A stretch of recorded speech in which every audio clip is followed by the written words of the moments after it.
ছোট্ট ছোট্ট কিছু কারণে হয়তো আমাদের কোরবানিগুলো কবুল হয় না।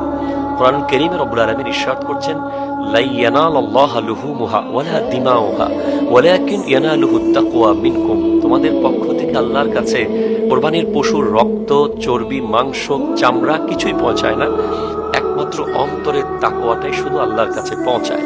আমরা যেন এই পশু ক্রয় করা থেকে শুরু করে জবে করা পর্যন্ত, গোশত বন্টন করা পর্যন্ত প্রত্যেকটা মুহূর্তে যেন এটা ইবাদত মনে করি, আল্লাহর জন্য করছি মনে করেই করি। আমরা যেন দুনিয়ার কোনো রং তামাশায় মত্ত না হয়ে এটাকে, নামাজকে যেভাবে আমরা শ্রদ্ধা করি, রোজাকে যেভাবে আমরা সম্মান করি, হজকে আমরা যেভাবে গুরুত্ব দিয়ে থাকি, ঠিক সেইভাবে যেন আমরা কোরবানিটি উদযাপন করি। আল্লাহ তৌফিক দান করুন।